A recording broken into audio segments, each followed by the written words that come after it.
Bom dia! Bom dia a você que nos acompanha na mídia, bom dia a você que está nos prestigiando agora, bom dia família, bom dia prezado, fiel companheiro de todos os dias, Espírito Santo, seja muito bem-vindo.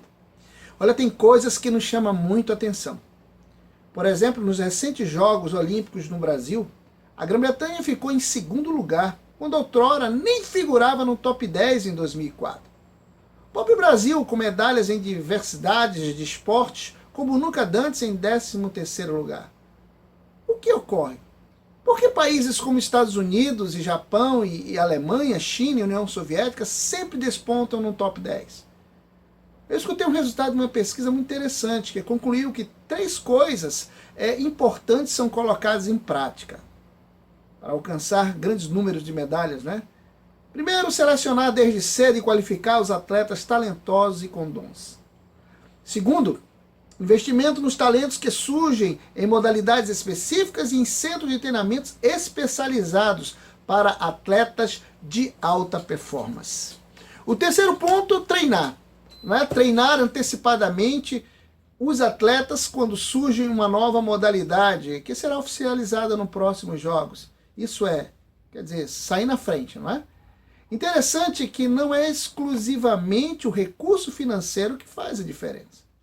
Países como a Etiópia, Jamaica e outros que aparecem e despontam, não são potências mundialmente, economicamente falando. Nem tampouco observamos que não é a quantidade populacional que faz a diferença. Aliás, se fosse por isso, não tinha para ninguém. A China seria sempre a número 1. Interessante, não?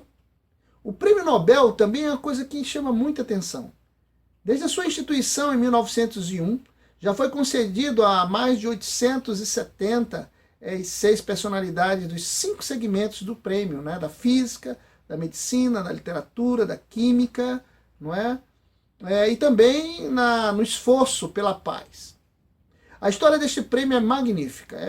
É denominado o mais importante do mundo. O químico sueco Alfred Nobel, que morreu em 1896, foi inventor da dinamite e do detonador. E ainda idealizador dessa premiação realizada anualmente na Suécia. Olha, o radiotransmissor, o plástico, o computador, a pelicinina, o disco rígido, a câmera digital são invenções resultantes do trabalho de cientistas laureados com o Prêmio Nobel.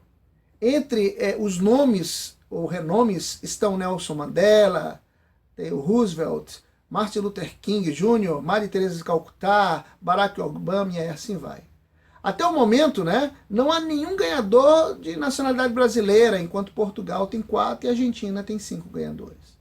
O Prêmio Nobel é o reconhecimento de maior prestígio dado ao homem ou a mulheres que com seu trabalho contribuíram para o bem e o progresso da humanidade. Nessa perspectiva, nos chama a atenção o número de prêmios Nobel que foram conquistados e laureados nos Estados de Israel. Com apenas 70 anos de existência, são 11 prêmios. O que eles fazem? Qual o segredo? Apesar da sua pequena população e de existir há menos de 70 anos, 7 décadas, o Estado de Israel já possui 11 cidadãos laureados com o prêmio Nobel. Numa contabilidade aí per capita, ocupa a 11ª posição no ranking das nações cujos habitantes já receberam o prêmio. Olha só que interessante. Em 13º lugar no ranking dos prêmios científicos. O Estado de Israel passou de 1.306.000 mais ou menos habitantes quando foi criado, até hoje, em 2016, com 8.334.000 habitantes. O Brasil tem aproximadamente 206 milhões de habitantes. E só o município de São Paulo, 11 milhões. Então, olha só, 8.334.000 para 11 milhões para o estado de São Paulo. É quase uma vez e meia, só o município de São Paulo.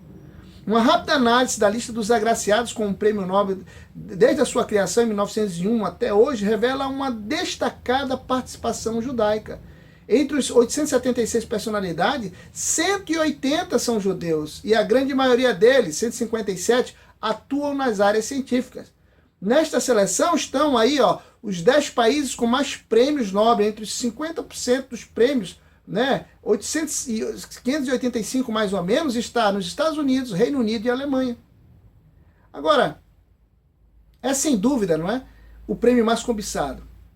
Entre os laureados aí, os nomes que nós já falamos e complementemos agora, está Albert Einstein, Maria Teresa de Calcutá, Dalai Lama, só para citar alguns, né, novamente. Premia as áreas da paz, da literatura, da química, medicina, física. E desde 1969, isso é importante, a economia. E na área da economia, instituída apenas em 1969, a percentagem de judeus que receberam o prêmio chega a mais de 40% do total. Entre eles, o renomado nome de Milton Friedman. Quem foi Milton Friedman?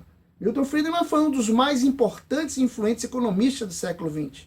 Foi fundador da escola monetarista de Chicago. Milton Friedman foi um economista estatístico, um escritor norte-americano que lecionou na Universidade de Chicago por mais de 3 décadas, né, e morreu em 2006 com 94 anos. Então lembre-se que a base dos negócios, de fazer negócios, o estudo, a transformação da sociedade, o ensino, é o que está diretamente relacionado, sabe com o quê? Com os princípios e valores da religião que se segue. Outro ponto importante, que você aceite ou não, goste ou não, os judeus é o povo que menos doença tem registrado. O que eles fazem, além de se dedicarem nas áreas da ciência, né, e pelo esforço pela paz? O que eles fazem? Qual o segredo? Eu diria eu mesmo, Sérgio Dias, pastor Sérgio Dias, eles levam a sério o capítulo 15, versículo 26 de Êxodo, que faz mudar o mundo.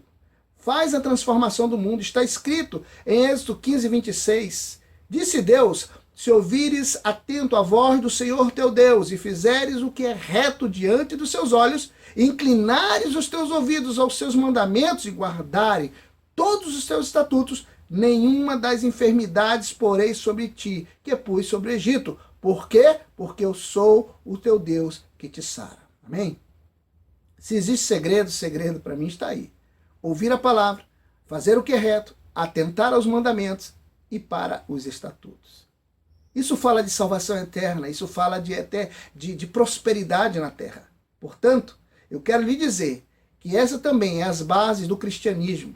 É preciso cumprir o que o Senhor Jesus ordena, afinal de contas, também ele era judeu. Que esses 5 minutos sirvam para você eternamente, para contribuir na transformação da humanidade para melhor. Creia nisso. Pense nisso, reflita sobre isso. Se te edificou, curta, comente, compartilhe, se inscreva no YouTube. É um sinônimo de prestígio estar em sua companhia e amanhã estaremos juntos mais uma vez com mais uma temática que o Eterno nos conduzir. Tenha um excelente e abençoado dia. Bom dia com o pastor Sérgio Dias.